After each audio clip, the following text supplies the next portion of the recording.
کہ قبر میں جب فرشتے آئیں گے نا تو انہوں نے آ کے پوچھنا ہے کہ تم ان کے بارے میں کیا کہا کرتے تھے.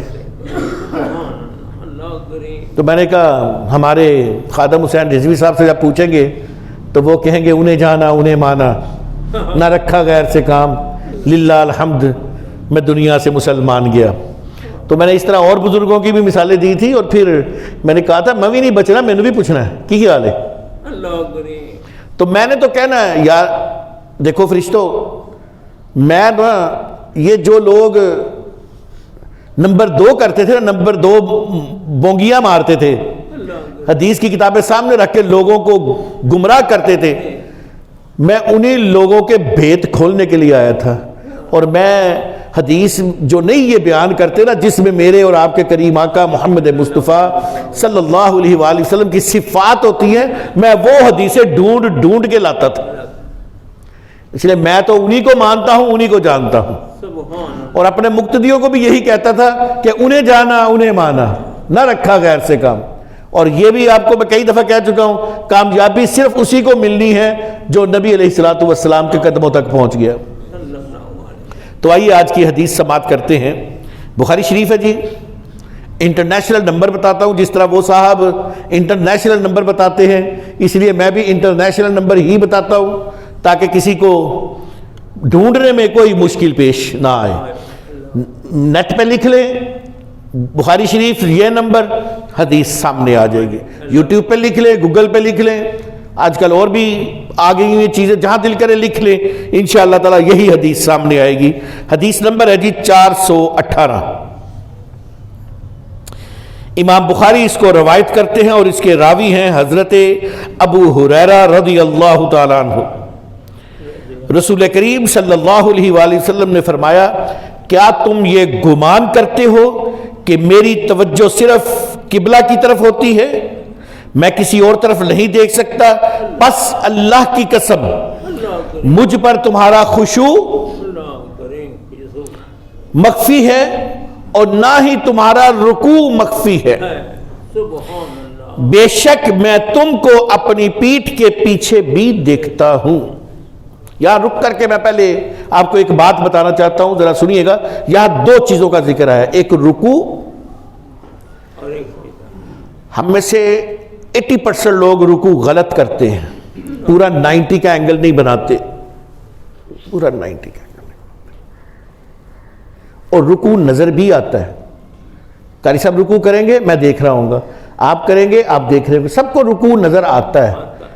لیکن خشوع کبھی کسی کو کسی کا نظر آیا کہ یہ کس نیت سے نماز پڑھ رہا ہے، اس کے دل کے اندر کیا؟ خشوع کہتے ہیں جو دل کے اندر چیز ہوتی ہے، چھپی ہوئی چیز. حضور فرماتے ہیں نہ تمہارا رکوع اس سے جو نظر آ رہا ہے وہ چھپا ہوا ہے اور نہ تمہارا خشوع چھپا ہوا ہے کہ تم کس نیت سے نماز پڑھ رہے ہو، مجھے تو یہ بھی پتا ہے. اور پھر یہ کہا کہ تم یہ نہ سمجھو کہ میں قبلے کی طرف دیکھ رہا ہوں، میرا رخ ادھر ہے تو مجھے پتہ نہیں، میں یہاں نماز پڑھا رہا ہوتا ہوں، میں حلفاً اور قسماً کہہ سکتا ہوں مجھے نہیں پتا پیچھے کون لوگ کیا کر رہے ہیں. لیکن نبی علیہ الصلوۃ والسلام کو پتہ ہے کہ کون رکوع صحیح کر رہا ہے کون نہیں کر رہا، پیچھے کیا کر رہے ہیں. آپ صلی اللہ علیہ وآلہ وسلم کو اس کی خبر ہے.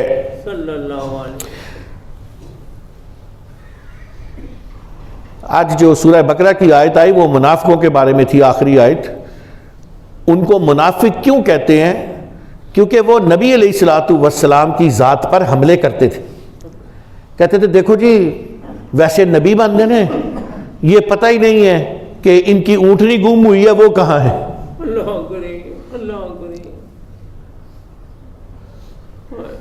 پہلی بات یہ کہ نبی جو ہے نا وہ اس لیے نہیں آتے کہ تمہیں بتائیں کہ بھئی آج منڈی کا ریٹ کیا ہوگا، آج منڈی میں آلو لگا لو تو یہ ہو جائے گا، یہ لگا لو تو یہ ہو جائے گا. لوگوں نے آپ سے اس طرح کی باتیں بھی پوچھنی شروع کر دی تو آپ نے کہا میں نہیں جانتا.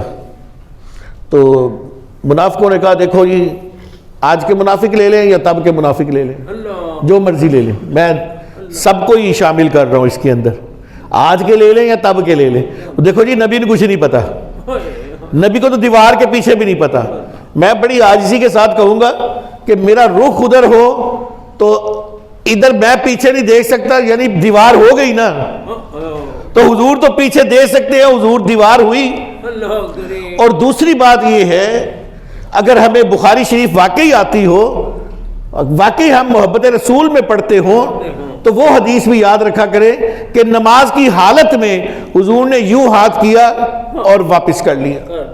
ایسا ہے کہ نہیں ہے؟ سب اس حدیث کو مانتے ہیں، سارے مانتے ہیں اس حدیث کو۔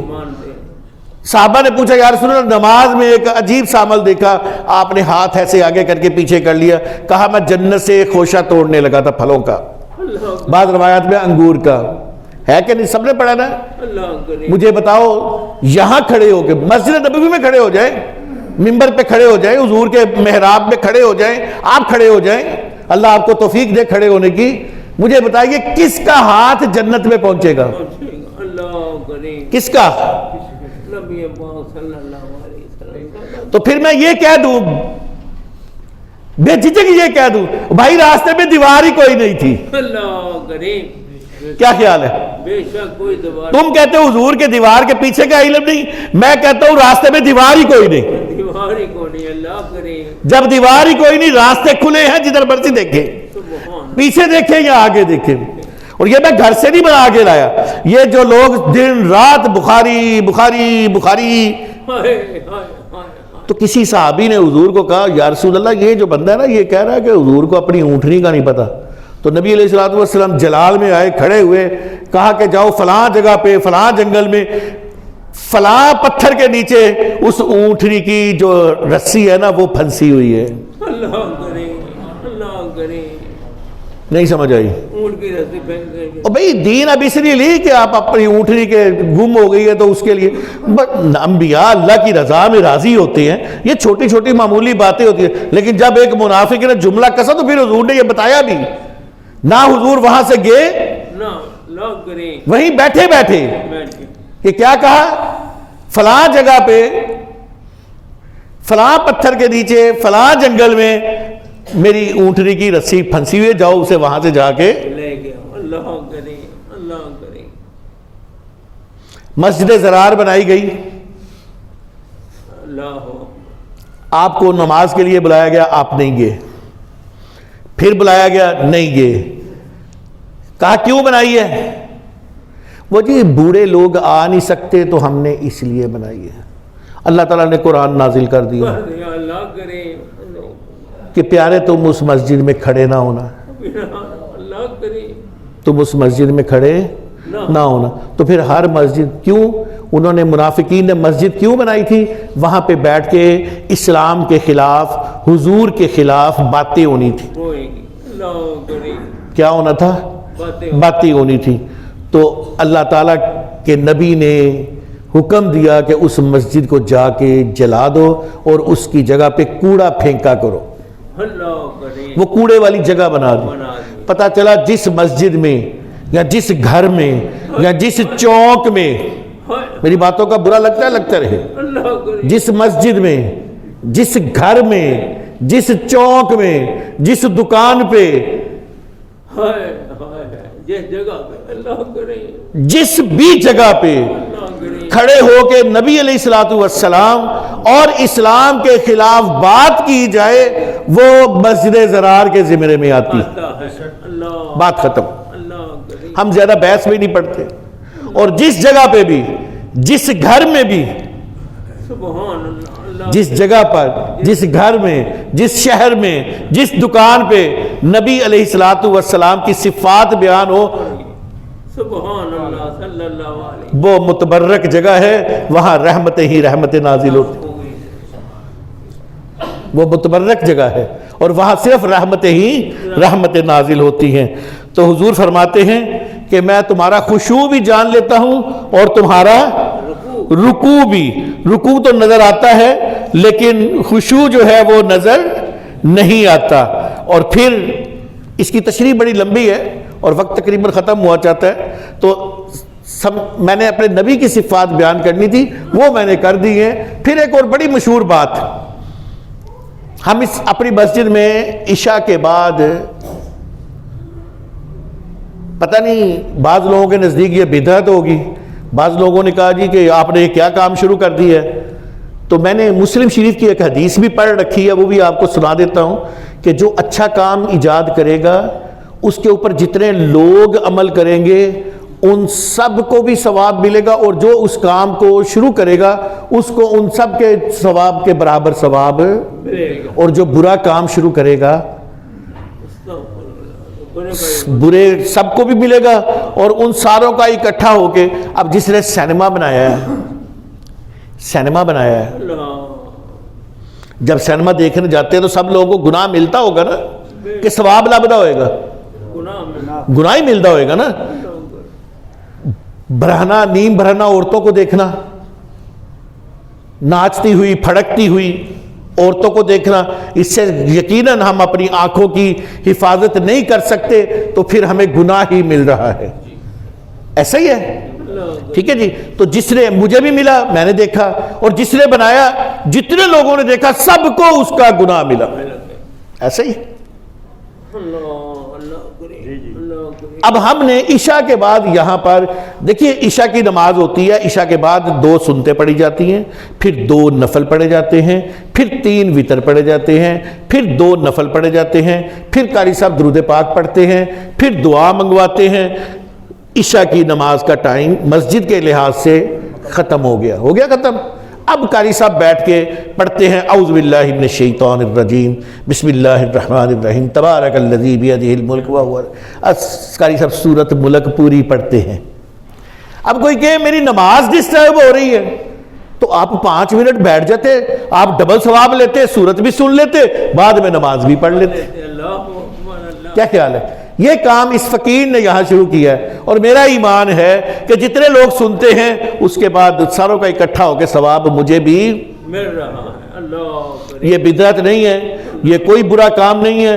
قرآن کا سننا مسجد میں کوئی بری چیز نہیں ہے، ہم قرآن پڑھتے ہیں اور دوسرے لوگ قرآن سنتے ہیں، اور پھر اس کا فائدہ یہ بھی ہوتا ہے کہ قاری صاحب پڑھتے ہیں، بچے پڑھتے ہیں، تو جن کا تلفظ ٹھیک نہیں ہوتا وہ اپنا تلفظ ٹھیک کر سکتے ہیں، یہ اس نیت سے بھی پڑھا جا سکتا ہے۔ تو میرے اور آپ کے کریم آقا محمد مصطفیٰ صلی اللہ علیہ وآلہ وسلم فرماتے ہیں کہ جب بندے کو دفنایا گیا، کسی کو دفنایا گیا ہوگا، تو آپ نے فرمایا کہ میں نے اس کی قبر سے ساری صورتیں نکلتے ہوئے دیکھی ہیں۔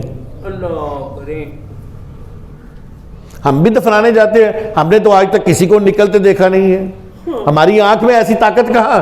جو نبی خشوع اور خضوع دیکھ لیتے ہیں وہ صورتوں کو بھی دیکھ لیتے ہیں۔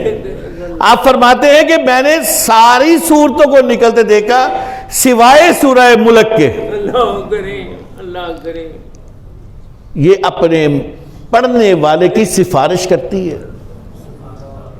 یہ اپنے پڑھنے والے کی سفارش کرتی ہے۔ تو میں نے کہا ہم لوگ تو اتنے ٹی وی کے اندر اور اپنی دنیا کے اندر اتنے مگن ہو گئے ہوئے ہیں، ہمیں وقت ہی نہیں ملتا۔ چلو اگر ہم عشاء کی نماز پڑھ کے 2 منٹ 3 منٹ بیٹھ جائیں اور سورہ ملک سن لیں تو ہمارے لیے آخرت کا فائدہ ہی ہو سکتا ہے، نقصان تو نہیں ہوگا۔ کیا خیال ہے؟ میری بات سمجھ آ رہی ہے؟ تو نبی علیہ الصلوۃ والسلام،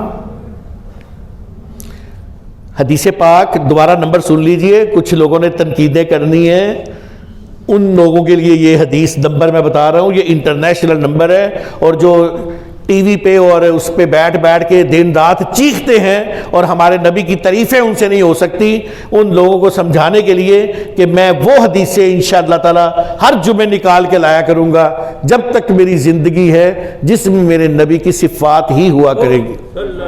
تو اس سے بڑی صفت کیا ہے کہ آپ کو رکوع بھی نظر آتا ہے، جو مجھے بھی نظر آتا ہے، یہاں تک تو ٹھیک ہے، آپ کو خشوع بھی نظر آتا ہے۔ بات سمجھ آ گئی ہے؟ خشوع جانتے ہیں؟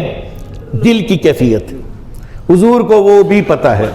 اب کوئی کہے گا جی حضور کے اوپر تو وحی آئی اس لیے حضور کو پتہ چل گیا، ہم کہیں گے بالکل ٹھیک، ہم کہیں گے بالکل ٹھیک۔ پھر اللہ تعالیٰ اپنے محبوب کا کتنا خیال رکھتا ہے کہ محبوب کو لوگوں کا خشوع بھی دکھاتا ہے، تب بھی حضور کی ہی شان ہے۔ اگر وحی بھی آئی ہے تو حضور کی ہی شان ہے، اور اگر اللہ تعالیٰ نے الہام کیا ہے تو بھی حضور کی ہی شان ہے۔ تجھے کیوں نہیں الہام ہو گیا؟ مجھے کیوں نہیں ہو گیا؟ کیا خیال ہے؟ بات سمجھ آ رہی ہے؟ ہر لحاظ سے جو اس کے خلاف ہے وہ مارے جاتے ہیں۔